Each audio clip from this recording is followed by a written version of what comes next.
Okay, yesterday we left off talking about different characteristics within this phylum of mollusca.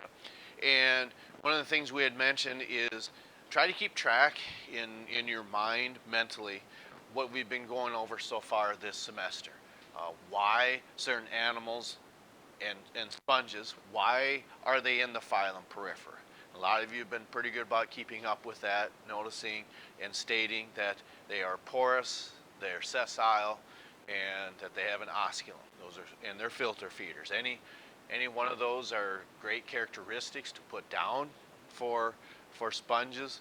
Then we just recently wrapped up the cnidarians, and with those animals, unifying characteristic is those all have tentacles, and within those tentacles they have nematocysts.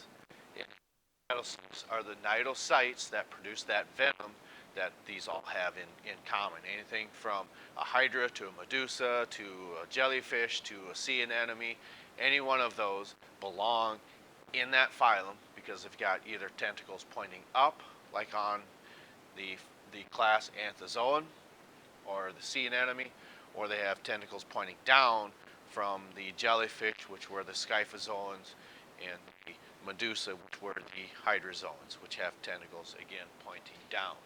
Now, we move on to the mollusks, and we had mentioned one unifying characteristic is they all have a shell. And it's very evident to see more in some animals than others. And it's more so of an absent structure when we get to that of the cephalopods, which includes your octopods, your squids, and your nautili, or nautilus. Okay? So, as we see with this shell, there are three different structures. See the very outside, we talked about this yesterday. Your peristracum, your prismatic layer, and then finally your nacreous or narcerous layer. I can't remember how we pronounce that. Okay, that is going to be your innermost layer. Okay, and we talked about as far as some of the internal structure and function, especially that of circulation. And within this phylum, okay, we have the first, if you want to call it adaptation, or that of a type of circulatory system, to where it's an open type. And what we had said in class is that blood is just flowing to an area, okay? And when it does that, it will just pool in that area until that muscle contracts, and when it does that, it pushes that blood back into the bloodstream then. Excuse me. And remember, we have oxygen that diffuses across the membrane through that of the gills, and that will be more important as we get onto the cephalopods, because some have one pair of gills, others have two. But until we get to that point, notice that respiration is taking place by that of a very rudimentary respiratory system, that of the gills. So we begin again with this open circulatory system. Yes, there's a pumping heart. Yes, it's got blood vessels. And then notice, like we said yesterday, when someone might say, gosh, I've got a sinus headache. And should that happen, more often than not, that's going to be possibly behind their eyes. And that's where 4 of your cranial sinuses are found, is behind your eyes. So there's no stretch of the imagination that when we see these blood sinuses, that blood is just actually moving to there, like we just said, it pools and then gets put back in circulation when perhaps that muscular foot contracts of the clam and gets that blood back into circulation. Now, even though we talk about different types of division of labor, that when animals became multicellular, starting with your sponges, there's still going to be aspects where some of these glands and organs will actually have dual functions that you really just would not picture. Whether it's the fish or the reptiles or even the birds, we're going to see that some of them actually have dual functions, like for instance the cloaca. That doesn't mean anything to you right now, but as we see in this case, we've got this pair of kidneys, and what we see, it starts for a discharge of eggs and sperm.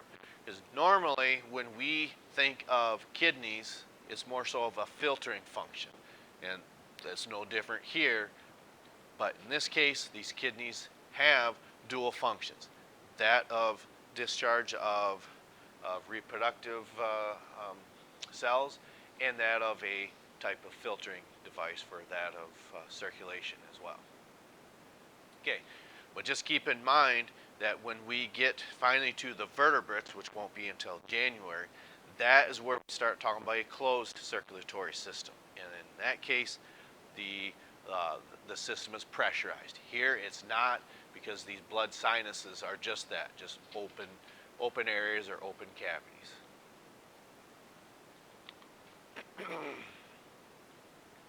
And when we talk about this, several pairs of ganglia, okay? And what this means is this is just an introduction to a more advanced nervous system, because even though that was present in the jellyfish, it was still a very basic structure that found in the velum, I believe is what we call that. And what that does is notice or remember that these animals have radial symmetry, which means they have a type of circle, whether you want to look at it a semicircle from the side or circular looking down from the top. Okay.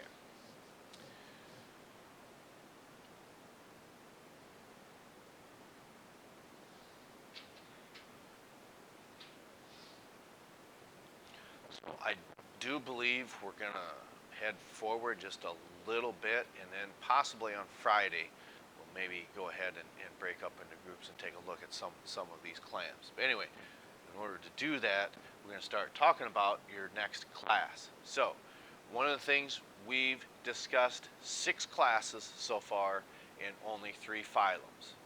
Your phylums, again, in order, are Porifera, Cnidaria, and Mollusca. Then your classes in order were Asconoid, Cycanoid, and Leuconoid. Then with your Cnidarians, then in order was Hydrozoa, Scyphozoa, and Anthozoa. So now, those were your 6 classes in your 2 assorted phylums. Now we move on to the phylum Mollusca, and our first class then, as you can see, is Gastropoda, or that of the gastropods. Here, there's no stretch of the imagination, knowing that that shell is very evident, because here we're talking about very sluggish and sedentary animals. In other words, they don't move a whole lot.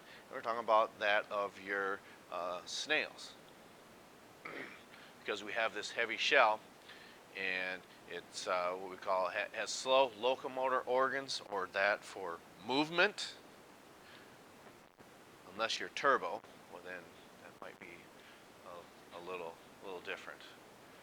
So that'll be funny when you hear it, because I don't think anyone's laughing right now. Maybe they're just not paying attention, but they're just so in depth doing their organic chemistry that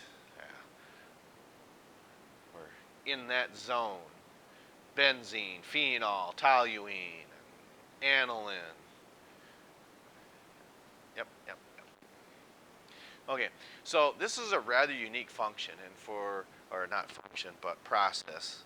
And I would be led to believe that science really doesn't have an answer for this, but for some reason, if you are doing something with torsion, okay, I wouldn't say it necessarily say that that's using a Bowflex machine, but when we're talking about torsion, it's a type of twisting.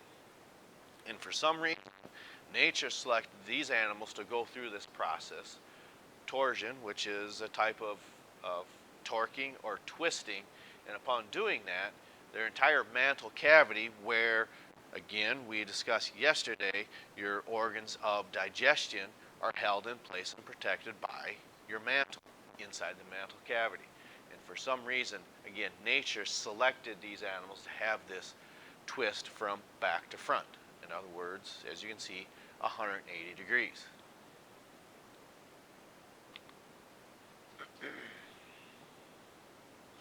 So what was in the back is now in the front, okay? And varied upon what their shape of that snail is going to, perhaps, as you can see, depend upon their feeding habits. And there that term radula is again. That's a unifying characteristics of mollusks is that they have a shell and that they have a radula.